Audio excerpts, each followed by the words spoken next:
चलिए आज के इस लेक्चर को शुरू करते हैं। आज हम कुछ अन्य विवाह के बारे में डिस्कस करने वाले हैं। सबसे पहले हठ विवाह देखिए। जैसे ही आप हठ देखते हैं, हठ का मतलब क्या होता है? ज़िद। ठीक है, तो इस केस में क्या होता है कि कोई लड़की है, वो जिस लड़के से विवाह करना चाहती है वो ज़िद पकड़ लेती है और उस लड़के के घर में जाकर बैठ जाती है, और जब तक उसके घर वाले मानते नहीं हैं विवाह कराने को, तब तक वो वहाँ से नहीं जाती। तो कुल मिलाकर के आपको ये याद आ जाएगा कि हाँ, हठ यानी यहाँ पर ज़िद हो रही है, और ज़िद ज़्यादातर कौन करती हैं? लड़कियाँ करती हैं। तो उससे आपको याद आ जाएगा कि हाँ, कि जो भी लड़की है वो जा कर के उस लड़के के घर में बैठ जा रही है, और वो बिल्कुल हठ पे आ गई हैं कि अगर नहीं होगा तो वो नहीं जाएंगी। तो इस तरह से आपको याद आ जाएगा कि कौन सा हठ विवाह में क्या होता है कि लड़की इस तरीके से करती है। उसके अलावा इस विवाह का दो और नाम है, ढुकू, और उसके अलावा यहाँ पर इसको बोलते हैं पैठुल। तो इसको आप कैसे याद रखेंगे, इसके लिए क्या ट्रिक है वो याद रखिएगा। कन्फ्यूजन होता है, इसीलिए आप इसको ध्यान से सुनते जाइए। ढुकू मतलब नहीं घुसना, जैसे बोलते हैं ना ढुक जाओ, घुस जाओ, छत्तीसगढ़ी में आप लोगों ने सुना होगा। तो ऐसा सोचिएगा कि ढुकू मतलब कि घुसना। कहाँ घुसना? तो लड़के के घर में घुस गए हैं। उसके अलावा जैसे ये भी तो याद होना चाहिए ना कि कौन सी जनजाति में बोलते हैं। कोरवा जनजाति में ये बोला जाता है। तो इसको आप ऐसे याद रख सकते हैं, जहाँ पर भी कोरवा आएगा तो मैं आपको कार बोलती हूँ। तो कार में भी क्या करते हैं? घुसना होता है ना। ठीक है, घर में भी घुस गए, कार में भी घुस गए।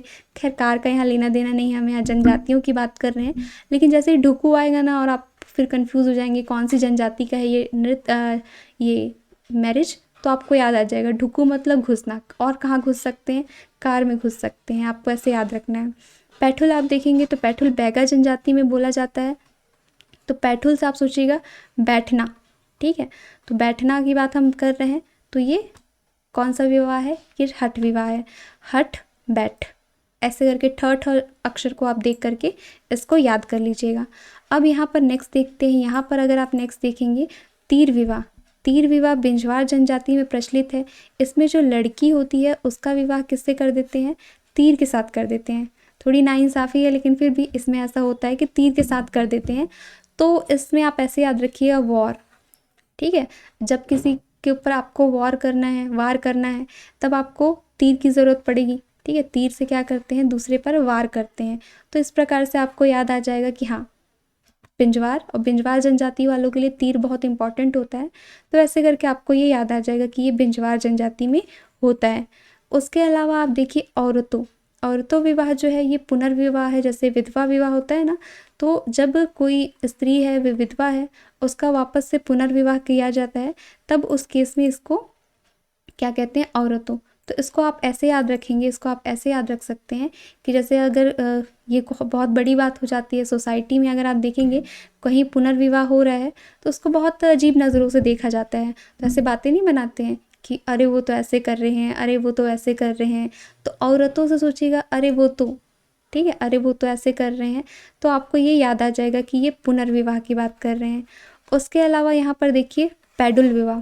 पैडुल विवाह या फिर इसको चढ़ विवाह भी कहते हैं।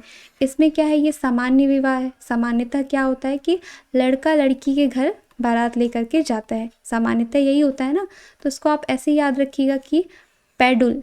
ठीक है, पैडुल से आपको ऐसे याद आएगा, जैसे आपने लॉकडाउन में भी सुना होगा, एक लड़का नहीं था जिसका विवाह पोस्टपोन हो गया था, तो वो साइकिल में चला गया था। तो साइकिल में नहीं, पैडल होता है, तो वही पैडल से आप याद रख सकते हैं, पैडल मार के चला गया।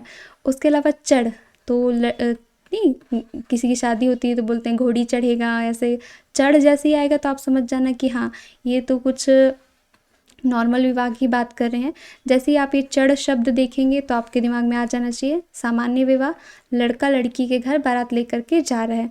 और जैसे ही पैडल देखेंगे तो वही समझ जाइएगा, पैडल, लॉकडाउन बेचारा लड़का जो है वो साइकिल से ही बारात लेकर के चला गया। तो पैडल आपको ऐसे याद रखना है। ठीक है, उसके अलावा यहाँ पर पठौनी से आप सोचना कि कुछ ठान लिया है। जैसे कुछ लोगों का नहीं एकदम रहता है कि हम कुछ डिफरेंट करेंगे, ठान लिया। तो ऐसा सोचना कि ये जो लड़की है इसने कुछ अलग करने की ठान ली है। तो इसके तहत अगर आप देखेंगे तो इसका ये शौक है कि इस बार ये बारात लेकर के जाएगी। ठीक है, तो जैसे पठौनी देखेंगे ना, तो ठौनी शब्द से सोचना कि कुछ ठान लिया है, कुछ नया करने का, कुछ डिफरेंट करने का, कि अब ये बारात लेकर के लड़के के घर जाएगी। तो इस प्रकार से जितना भी विवाह के टाइप्स हमने आज के लेक्चर में पढ़ा है, आई होप सो आपको याद हो गया होगा। थोड़ा कन्फ्यूजिंग टॉपिक है, इसीलिए इसके लिए इतने फ़नी ट्रिक्स बनाए गए हैं। तो आप अगर याद करेंगे इस प्रकार से तो देखिएगा आपको बहुत अच्छी तरीके से याद हो जाएगा। तो अभी मैं आपको जो क्वेश्चन देने वाली हूँ आप इसको ध्यान से सुनिए और फटाफट से कमेंट सेक्शन में आंसर करिए। आपको बताना है कि तीर विवाह जो है वो कौन सी जनजाति में होता है, और उसके अलावा ये जो ढुकू विवाह है वो ये ढुकू विवाह कौन सा विवाह होता है, इसका मतलब क्या है, ढुकू विवाह का क्या मतलब है। ठीक है, ये दोनों का आंसर आपको कमेंट सेक्शन में करना है। धन्यवाद आप सभी को।